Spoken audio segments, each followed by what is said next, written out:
tout le monde, j'espère que vous allez bien. Alors, bienvenue dans une nouvelle vidéo. Aujourd'hui, je vais vous parler de la conjugaison, d'accord? Le problème dont souffre la majorité des élèves. Le problème des élèves, c'est la conjugaison. Alors, dans la conjugaison, on a l'unité générale, ce sont les modes. Les modes. Les modes, on a deux types. On a les modes personnels et les modes impersonnels. Qu'est-ce qu'on veut dire par les modes personnels? Les modes personnels, ce sont les modes qui contiennent des pronoms personnels, c'est-à-dire on a la présence de pronoms personnels sujet, je, tu, il, et ainsi de suite. D'accord? هادو كنسميوهم des modes personnels. Déjà, la nomination dialogue, elle a personnel, c'est-à-dire présence de pronoms personnels sujet. D'accord? Les modes, on a 4. On a le mode indicatif, subjonctif, conditionnel et impératif. D'accord? Ce sont les 4 modes personnels. C'est-à-dire, dans la conjugaison, on utilise les pronoms personnels sujets. C'est pour cela qu'on les appelle pronoms personnels. D'accord? Puis, deuxième type, ce sont les modes impersonnels. Alors, le contraire de personnel, c'est impersonnel.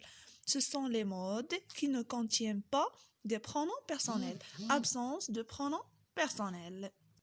C'est-à-dire, on n'a pas des pronoms personnels. On n'a pas le je, tu, il, nous, vous, il avec S. D'accord? Alors, et on a trois modes impersonnels.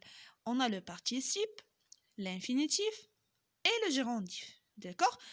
Après, dans d'autres vidéos, on va voir chaque mode, soit personnel, soit impersonnel. غنحاولوا نشوفوهم في des vidéos واحدة أخرين نشوفوا les modes personnels كل واحد نطرقوا ليه في une vidéo. Alors voilà, on a deux types de modes. On a les modes personnels et les modes impersonnels. D'accord? Les modes impersonnels, on a 4, c'est-à-dire ce sont les modes qui contiennent des pronoms personnels sujets. Les modes impersonnels, on a 3. Ce sont les modes qui ne contiennent pas des pronoms personnels sujets. On ne les utilise pas. D'accord? Vous avez ici présence de pronoms, absence de pronoms. Alors, notez bien. Chaque mode contient plusieurs temps, ou bien un ensemble de temps. Par exemple, le mode indicatif, il contient des temps. Le mode subjonctif, la même chose. Chaque mode, il contient un ensemble de temps, de conjugaison. Alors, dans la conjugaison, on distingue entre les modes et les temps. Les modes, c'est l'unité générale. هي الوحدة العامة وكل mode فيه les temps. D'accord? On trouve par exemple le présent de l'indicatif, le conditionnel présent, on trouve l'impératif présent et ainsi de suite. D'accord? Alors, aujourd'hui, on va parler du mode indicatif. D'accord? Le mode indicatif, c'est un mode qui présente la réalité. يعني كيقدمنا ولا كيهضرنا على الحقيقة. Les actions, ils se passent dans le réel. يعني كيتميز بلا réalité. D'accord? C'est le mode le plus utilisé. هو اللي كنستعملوه بزاف. Alors, l'indicatif, se divise en deux types de temps. Il contient des temps simples et des temps composés. Les temps simples, ce sont les temps qui n'ont pas besoin d'un auxiliaire. يعني ما كيكونش كيحتاجوش فيهم l'auxiliaire, soit l'auxiliaire être, soit avoir, et ainsi de suite. واللي هما le présent, le passé simple, le futur simple et l'imparfait. D'accord? Dans ces 4 temps, on n'a pas besoin d'un auxiliaire. Il y a l'absence d'un auxiliaire. On utilise seulement le pronom, le radical et la terminaison. Par contre, pour les temps composés, on a obligatoirement besoin d'un auxiliaire. On a besoin d'un auxiliaire. L'auxiliaire ou le moussaïd. Alors, on a l'auxiliaire être et avoir. Ces temps sont 4. Le passé composé, le plus que parfait, le passé antérieur et enfin le futur antérieur. D'accord? Alors, on reprend.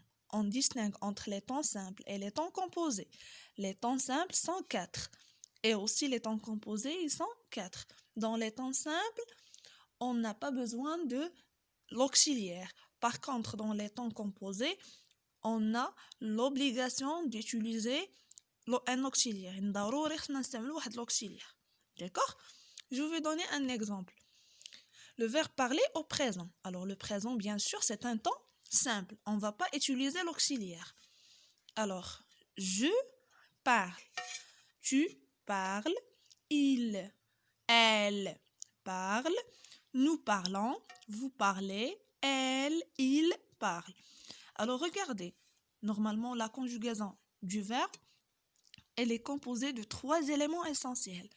On a je, tu, il, nous, vous, il. Ce sont des pronoms personnels sujets. Pronoms personnels sujets. Dama'ir. Et on a la partie qui ne change pas, qui reste constante, c'est le radical. Le radical. On l'appelle un radical. D'accord? Un radical. Et on a cette partie E, ES, EONS, c'est la terminaison.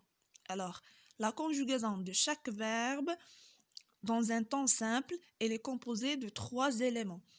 Le pronom personnel sujet, le radical et la terminaison.